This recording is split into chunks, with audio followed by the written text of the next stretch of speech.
Hello, everybody, and welcome to the 5 Tips and Tricks for Careers in Athletics. I am your host, Dr. Maury Mosfitz, with my all-time most favorite, most best co-host, Jen Albanese. Hello, Jen. Hello, Dr. Mosfitz. Welcome, Every everybody, episode, to the you're podcast. trying to get me to laugh when you start, by the way. Well, I don't know, like, are we supposed to be like, if you're watching and you're not listening and you're on YouTube, like, what's your face like when we first start? We're like, just smile. That's all you need to do. You don't need to like make crazy faces or try and get me to laugh. Like you can just smile. No, it's funny. It's when fun we to first do started that, doing the podcast, you said that I had an angry face, so I like typically try and smile. I know we always make weird faces. It's funny when we look at all the clips and stuff. Our faces are always like, "What are we doing?" Well, we get through it. So today, Justyn Knight, a special human being, like nicest person, but an amazing athlete, which is pretty incredible. Athlete, Olympian, long distance runner, Olympian, represents Canada. Done amazing things when he was a college student and won multiple NCAA titles, won a national championship for a team. So amazing guy. Amazing guy. Going to be such a good conversation. Yeah, I'm excited too. It'll be great. So we were starting out, and the question is, if you were going to be a professional athlete, what sport would you be trying to be a professional athlete in? I don't know. That's a hard one. I mean, we've talked before, obviously, like I played basketball in high school. Yes, but I don't know if that's your sport. I think that's going to be the sport for me. If anyone knows me, I'm like not even 5 foot. So that's probably not going to work. I don't know what, probably golf. Yeah. I love golfing. I'm not amazing at it by any means.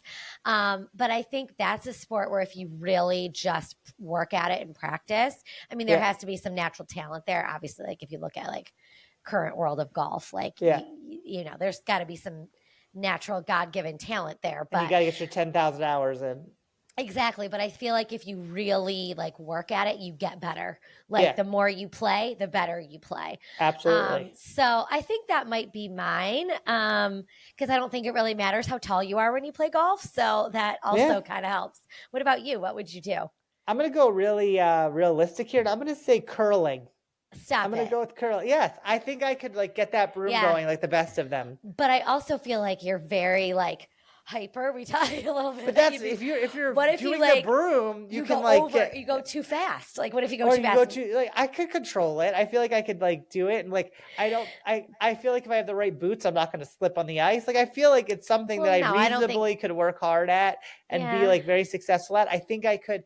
I don't know about the whole thing where you have to like slide through the ice with the stone like on your knee. That might take a little bit of practice, but I feel like that one could be somewhere where I could be successful. And like, if I strategically work at it, I could be a successful curler. Yeah. I could see you doing that. I could see it. Like, is there professional curling, like leagues? Like, I'm sure there are. I've never been a part of it. I mean, I only watch it in the Olympics, and it's amazing. I think I've also said on the podcast, and this might have been like when we were talking about Winter Olympics, like the third guy in the bobsled. I feel like maybe I could do that. I couldn't be the one in the front or the one in the back, but just the middle. Maybe the third guy in the middle that just kind of hangs on for the ride. I know that I would have to work with Justyn on my running skills to like push off, because I think that's probably the most important thing for the third guy in the bobsled. So curling is probably number one, but if I was going to go to number 2 for my professional, it would be the third guy in the bobsled. Yeah. I feel like curling also is a very like injury sport. Like I feel like nobody's getting hurt curling, and you're really not. You could, but it's infrequent. Very, very unlikely. Like, okay. All right. Well, I mean, I think let's see what happens there. You know, well, I don't know if it's ever in the cards for us in this lifetime, but you never know. We could think of it in our next life. So with that, there we go. Let's get on to Justyn and his professional career in running. So we'll be back after this. Are you a loyal 5 Tips and Tricks podcast listener? If not, now is the time to start. Get all your info and fun content on the podcast by following us on all our social channels at @AthCareerPod. The 5 Tips and Tricks podcast is a part of Athletic Career Consulting. Make sure to reach out to us. The one-stop shop for everything is our website, www.athcareer.com. Remember, follow and like us on @AthCareerPod, rate and review us, and get all your info at www.athcareer.com. Okay, everybody, welcome back. Maury, would you like to introduce our guest today? Absolutely. Today's guest hails from Canada and is a professional long-distance running star. Born and raised in Toronto, Ontario, he took up distance running in high school, starting in grade 10 at St. Michael's College School. He won the 2013 Ontario Provincial Senior Cross Country title at the OFSAA Cross Country Championship. In 2014, he was recruited by Syracuse University, where he earned All-American honors in both track and cross country in 2015. He won the ACC Championship in 2017, and by 2018 had claimed 3 NCAA titles. He captured his first NCAA track title in the 5,000 meters and placed second in the 3,000 meters in the 2018 Indoor Championships. His international career took off when he made his World Championship debut at the 2017 in London, while still a student at Syracuse. There, he reached the finals and placed 9th overall in the 5,000 meters. In February, he won the gold medal in the Millrose Games in 3,000 meters and represented Canada in the 2021 Olympic Games in Tokyo. He currently is a member of the Nike Bowerman Track Club, and we are thrilled to welcome Justyn Knight to the podcast today. Welcome, Justyn. Hi, Justyn. That's a lot, Justyn. You're so big time. You're so big time. You are so... Thank you, Jen and Maury, for having me. Wow. Just, I guess I never really think about my accolades, but when they're read to me, I just feel like, wow, did I do all that? That's so cool. It's special for Jen and I because when you were at Syracuse, we got to see you doing all those things. We were in the background with all the staff cheering you on. But you were right outside my office. You were literally right outside my office. Yeah. Oh my gosh, what a time! I can't believe. Wow, it's been a long time since I graduated. I know. So yeah, absolutely. It goes by so fast. It really does. It goes by fast. It feels like yesterday you were there. So. Yeah, it really does. And I think the cool thing is that even though I graduated so long ago, I still feel like and I always will be part of the family. The new kids that are there, I feel like an automatic connection to them because we share that one thing, being a Syracuse Orangeman.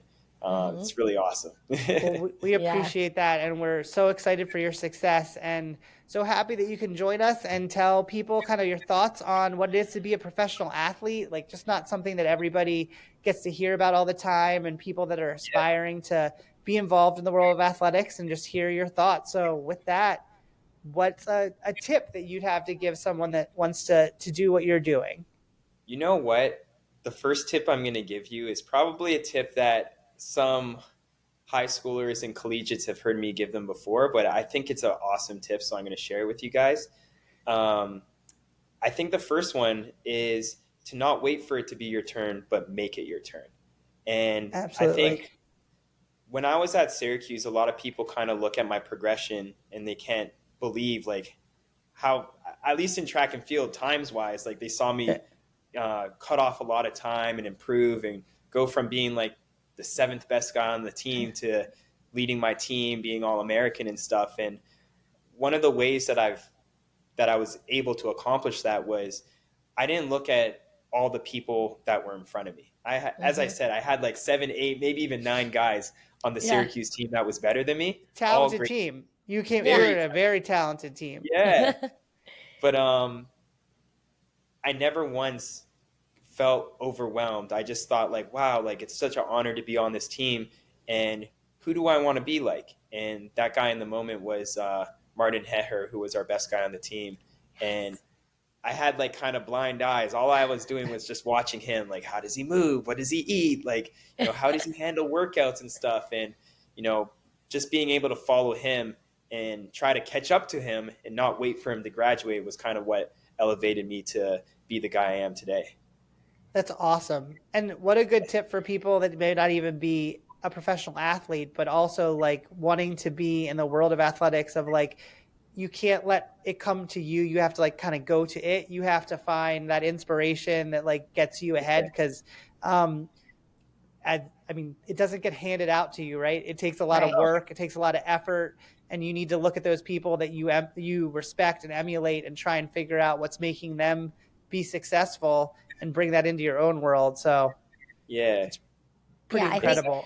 I think it's like anything, you know, whether you're competing or you're working in athletics, it's a competitive field. So it's not just everybody gets a chance, you know, so you got to make yourself stand out so that whether it's, you know, you get to be number one on the team or you get the opportunity on an internship or a job, you know, it's a competitive field all the way around. Everybody wants to work in sports. Everybody wants to be an athlete, but it's the people that succeed that make themselves stand out and put forth that effort. So I think that kind of can translate across not only for, you know, being an athlete, but also working in athletics. I think that's a really great tip. So now that you're in like where you are now, being a professional, how do you take that same tip and use it for yourself as like a professional athlete that you've kind of developed this skill? Like how do you make sure that you're not getting behind, and how are you emulating? Like, what do you do nowadays? You know, that's a great question. And I think for my journey, it's obviously it's been a while since I've been able to race after the Olympics. Like, unfortunately, I had to get surgery, kind of, you know, it's this long story. If I tell the whole story, we might run out of time. I'll just leave it at that. But my journey's a little bit different now. Like, this is the first time where I had to, you know, obviously get surgery, do the rehab. I'm way behind. I had to learn how to walk again, then learn how to run again, and do all these things that I wasn't necessarily doing when I was younger. And I think, like, it's really easy to get discouraged. Like, sometimes I see my competitors or I see my teammates and they're so much further ahead of me, right? I'm just learning how to run again. And these guys are like out here being phenomenal. Like, you know, we're sponsored by Nike, so we are the best of the best athletes and everything.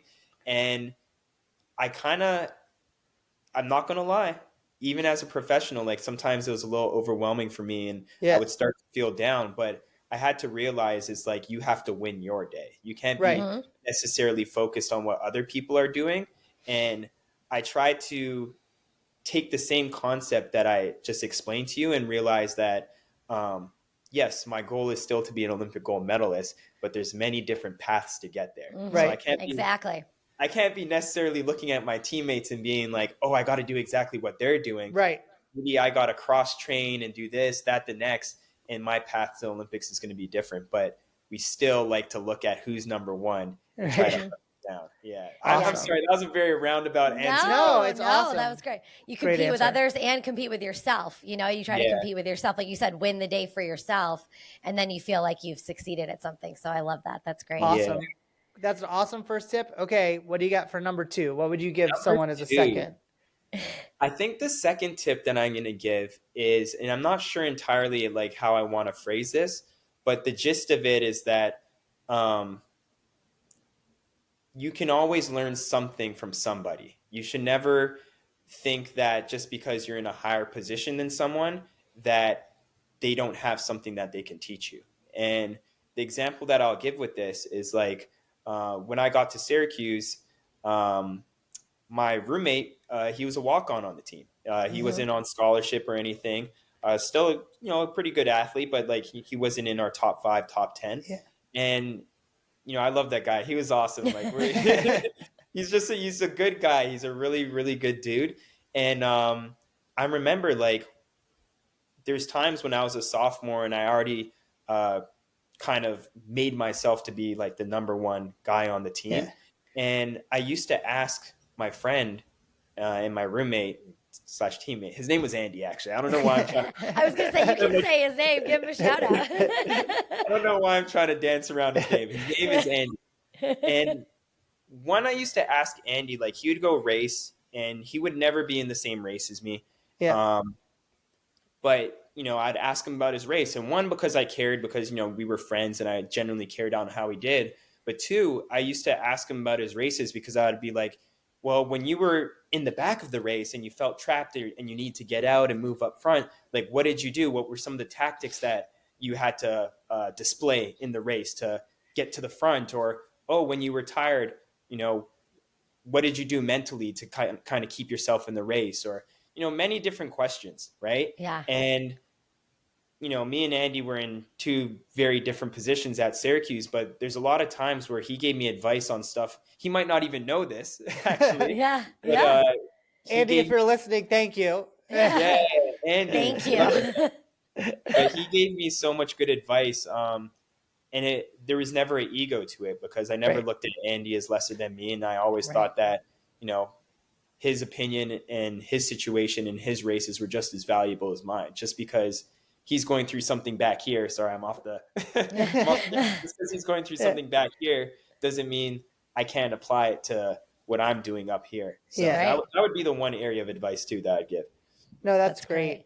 I think of like, similarly when I was working with the lacrosse team, there would always be like one guy that was the face-off guy, right? The FOGO, the one that's like there. And that's usually like one person is the specialist for that. But everyone forgets there's like 2 or 3 other guys that are always trying to fight for that position. Mm-hmm. And I always remember how much time they spent together, and that number one starting guy would always talk to the other ones and say, well, why do you think this worked well? Or what do you think did worked better? Or if, you were doing this, how would you do it? And how much they like helped each other and grew from it. And it was never like a situation of like, well, I'm going to look down because they weren't the starting, like they're my backup. And I always thought like how much respect they had for each other and how much that made them better together. And I feel like that's the same kind of thing like you're talking about. Like you have to be open to the people around you and be like willing to engage with them and not think that you know everything because you're in a certain position. I mean, I think you see that with like quarterbacks too, even in college and in NFL, like all the quarterbacks always hang out together on the sidelines, that they're always like got the earpiece in and they're all talking to each other. And like, so it's Patrick Mahomes, but the other guys on the sideline, he's talking to them the whole game. So I think that's a great point. And I think it's something you can think about too, again, to translate to people working in the industry as well. Even if you are a leader or a manager of a department, you can always learn from the people that are either under you or work directly next to you, because they might have a different perspective on something that you can be like, oh man, like that's the way I should think about it. So never feeling like you know it all or you're like better than, or like, oh, because you're up here, that they can't learn from anybody else that might be just a step behind or a step below. Like, I think that's a great point. So some of the best ideas in my department came from people that worked under that were reported to me. So I appreciate that 100%. Absolutely. And Andy, there you go. Yes, Andy. Thank you so much, Andy. Shout out to Andy. We all need some Andys. We all need an Andy. What do they say? Those that can't do, teach, right? Yeah, exactly. Yeah. I don't know if I made that up or not. No, I think it's a good one. I think that's what it is. Okay, Justyn, we're on a roll. Number 3, what would be your third tip to give somebody? My third tip would be, I guess, like always work as if somebody's watching, right? Absolutely. And, so good. And I think like there's a lot of times where it's easy sometimes to just go through the motions or nobody's really watching. So, I don't feel like doing this, so I'm just going to do it the way that's presentable or whatever. You should always give it your 100% effort. And I kind of have a story with that too. When I was in college in the summers, I used to work at a gym at my high school. And it's funny enough, actually, I don't know if you guys ever heard of BioSteel. Have you ever heard of BioSteel, the drink? Wait a minute. Maybe. Yeah. So the founder, the guy that created BioSteel, he's actually a good friend of mine. And he's also a strength and conditioning coach. Okay. And he used to function out of my high school. And a lot of the NHL players and OHL players will come back in the summer and work out with him and stuff like that. Like high quality players. You know who these guys are. And I remember one time he just messaged me on Twitter and he was just like, hey, Justyn, are you coming home this summer? I have a job for you. And I was just like, I don't know if I'm really qualified to do anything. Thank you for the offer, but maybe you should give it to somebody else. And he's like, no, you're perfect for this job. I want you to come back and like teach the NHL and OHL guys running mechanics. And I was just like, that's awesome. Okay, I mean, I'm still learning myself, but sure. But I went back and, running mechanics was I probably only did that maybe once a week. But everything else that I did, I was cleaning the locker room. I was doing the guys' laundry. I was making their smoothies. I was loading the plates for them when they're in the weight room. Anything, like just doing little busy stuff. And me and Matt, his name's Matt, we're really good friends to this day. And the one thing that he always told me is that he admired my work ethic. Yeah. And I wasn't the type of person that, you hired me for this job, so I'm only going to do this. Like, why are you asking me to sweep the ground and mop the floor and make people smoothies? Do you know who I am? Like, yeah, I was loving it. I was there to do a job. And anytime I finished anything, I'd run straight to Matt and say, Matt, is there anything else you want me to do? Oh yeah, you can go get us coffee. Run and get coffee. Okay. Matt, is there anything else you want me to do? And I think I highly encourage that for just people in the workplace in general. You'll never believe some of the relationships that you'll grow just from being a good person and also being a good work. Right. Some good person at work or whatever you want to call it. Yeah. I mean, I can only imagine when like Nike or any of the companies that are looking to pick you up, they're looking at you as a full person, right? Like, and they talk about this, like the NFL does this. Like you hear so often, like, well, that guy was good, in college he was so good. Why didn't he get a higher draft pick? And you hear rumors of like, well, when there was a lot of conversation, he might not have been a good teammate, or his work ethic might not have been the same. And I can only imagine when people were like working with you to talk about your professional career, like they're looking at who you are as a whole person. And that I think shows the difference between what it is to be a professional who is a dedicated person, who works hard, who puts in that effort, whether someone's looking or not, and you don't even realize it, compared to the guy that's like, okay, well, I'm just going to put in my 5 minutes because that's what I was asked to do and turn around. So I can, it's not surprising that you're successful at what you do and people want you to be a part of their team because, you're working hard, and that's an example of it from what you did in college. So. Thank you. Well, knowing you, it doesnn't surprise me at all. Yeah, no, not at all. I mean, work ethic is something that sets people apart, and whether they're like really good at something or not, if they put all their effort into it. And we always say that to interns, like if you come early, if you stay late, like you show that you come when we need the extra set of hands, or somebody called out and you're willing to come in and work, like that's what sets you apart. We've been talking about how do you set yourself apart in a competitive industry across the board. Work ethic does that. Exactly. And like you said, like, yeah, you're one of the best runners in the world, but you're also willing to do whatever it takes. Like that sets you apart. Like that's why people want to work with you. And yeah, that's a great example for other people to see. So, and I'll throw in another little of my own tips. Like if the person that's supervising you has to tell you or ask you to do it, you probably are too late because you should want to do that. Like your example of like how you were going to them and saying, how can I help you, is like such an example of who you are. But like the kind of person that people want to work in the industry of, like they're hungry to be successful and wanting to do stuff and like put it out there. And so like that's so important for any side of the professional part of being an athletics, whether you're a competitive athlete or whether you're a person supporting them. So, no, that's awesome. Yeah, that's good. Killing the tips. Oh, yeah, number 4, Jen. I always get thrown off. Number 4. We're on so number good, 4. I can't keep track. Okay, fourth tip. Okay, the 4th tip. This one, I mean, there's so many different avenues that you can apply it. I'm gonna kind of give 2, but merge it to one.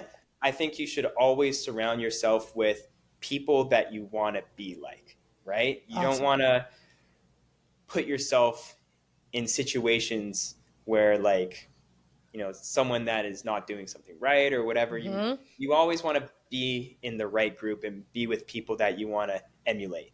And the second one that I want to say is, I'm trying to think of how I could apply it to me as an athlete, which there's different ways that you could, but I think like you should always hire people for like what you lack. So if you're good at something, don't hire someone just like you to be Oh, that's You know a what I good mean? point. It's like, Yeah. you know what I mean? It's not going to balance it. I mean, both of those make such a good point. Like you have to have quality people around you, and you have to have people that balance out what you might not be your skill set. Exactly. Like you might have a coach that's really good at, you know, writing the workouts and getting you into fitness and this, that, the next, but you might not be as in tune with like the science of sports and like recovery and this, that, the next. So like when you hire that assistant coach or whatever, like you want to hire the guy that's very scientific, that's always, you know what I mean? So it complements what you got. They're going to balance out what you lack, maybe. Exactly. Yeah. Make a strong team, like make that 100% team, you know? Exactly. That's important. I mean, I think about that sometimes in the people that I'm working with. It's like some of the people that are in my group, I feel like, okay, I might have a more strong, like a more hyper personality at times. No, like, hyper? Maury, never. No one would ever think that about you. I don't know if hyper is a word or not, but like I feel like a lot hyper of times I'll go towards the people that are like maybe a little calmer and can like be in a situation where they can kind of sit back and be a little bit more mellow. And I feel like that works really well for my group, because I can be like, you know what, this person's going to react a lot better to someone that's maybe a little more passive. And so why don't you go work with that person?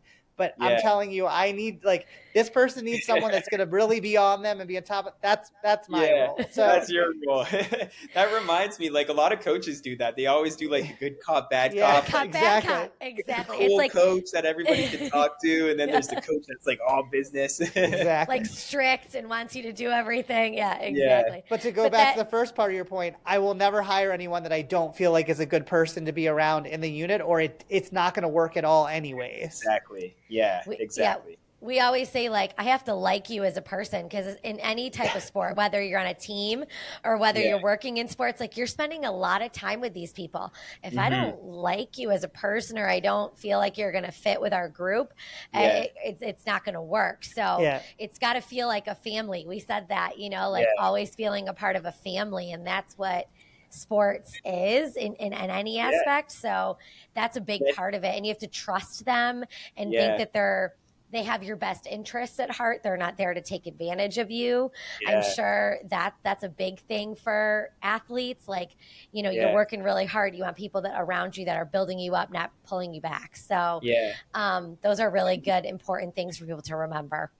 And at Syracuse, honestly, like I think Coach Fox and Coach Bell did a remarkable job of just recruiting athletes with like the same like-mindedness. Yeah. And if you really look back at it, like if you look at the history of Syracuse cross country, I mean, we won NCAAs. I think it was 1954 or something like that. It was in the 50s. I remember hanging a banner. Yes.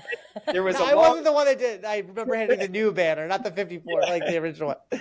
He's not that old. He's not that old. Not that old.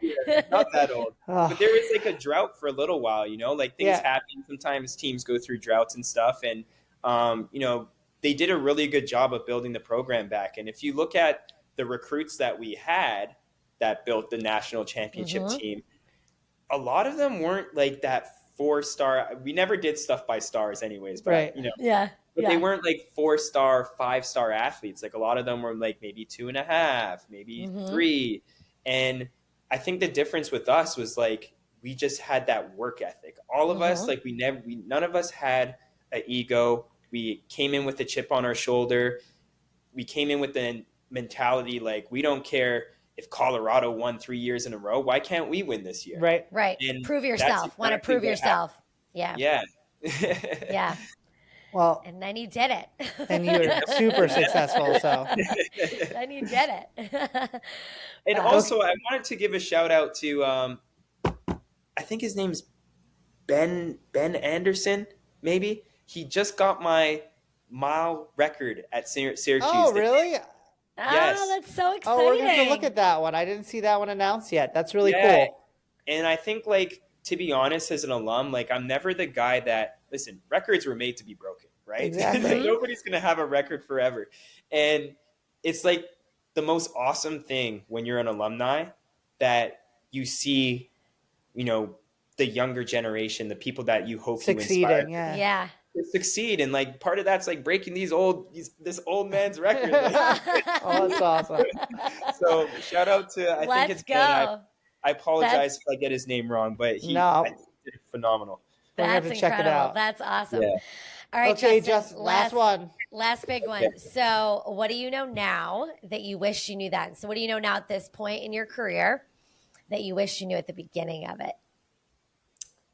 You know what? For me, where do I begin, actually? I was like, oh, I stumped him. Let's go. Yeah. I think the one thing I wish I learned now, I knew back then that I do now, is just like everything that goes into taking care of your body and making sure that you're healthy. I was very blessed and fortunate. Like, don't get me wrong. Like, I was talented and I worked hard for sure. Right. There's never a question in doubt of like how hard I worked, but there's certain areas where I felt like, looking back, that I definitely was not doing enough. And I can give you examples. Like, for one example would be that I never used to stretch at all. Wow. Stop it. You never stretched? Never. What? You literally just walked out there and ran? I walked out there and ran. And Stop. literally, and this oh my God, that's crazy. This went through my entire professional career, like up to the Olympics. I would just drop my bags and then go run and do my little warm up. I didn't do any sort of activations, no stretches, nothing. And that's wild. I really, That's wild. That's crazy. I'll never forget. I think it was in 2017. They're one of the best runners of all time. His name's Mo Farah. He runs for Great Britain. And this guy's like multiple-time Olympic gold medalist, whatever. And I remember meeting him for the first time. We had a good chat, and we were in the semifinal together. And he was really nice. He was my idol. Yeah. And after the semifinal, and having that good conversation with him, he saw me warming up for the final, and I just did my run, and then I was just standing there, just like playing with my fingers and like twiddling my thumbs. And he's just like, "Are you done your warm up?" And I'm like, "Yeah, I'm just waiting now." And he's like, "You're not going to do any activations?" And I was like, I don't know what to do. Nope. Just to kind of get it back on point, like it really took me going through injury to realize like all the preventative stuff that you can do when you're healthy to make sure that you don't get injured and to make sure that your body's moving right. And, I hate to say it, but I was definitely that athlete where I was just like, I'm never going to get old. My bones are made out of steel, and it's a lot of athletes. Yeah. It's a lot of people in general think that. I mean, it's not just athletes. Wait till you hit 40. Yeah, it's all downhill, Justyn. It's all downhill. Right now, I feel like I'm 40, but oh my God, you're a baby. You're a Don't baby. worry about it. Yeah, but it's just like knowing that things can be going great, but knowing that you got to prepare for the worst, and you got to prepare yourself that you can keep up with greatness and not be comfortable with what you're doing. And for me personally, that's just like with stretching, drinking water, hydrating, all that type of stuff. Goes a long way. So that's me. Well, that is I love awesome. That. Justyn, you killed this. We cannot thank you enough for being on this with us. Time flew by. We didn't even know that it went on. So thank you.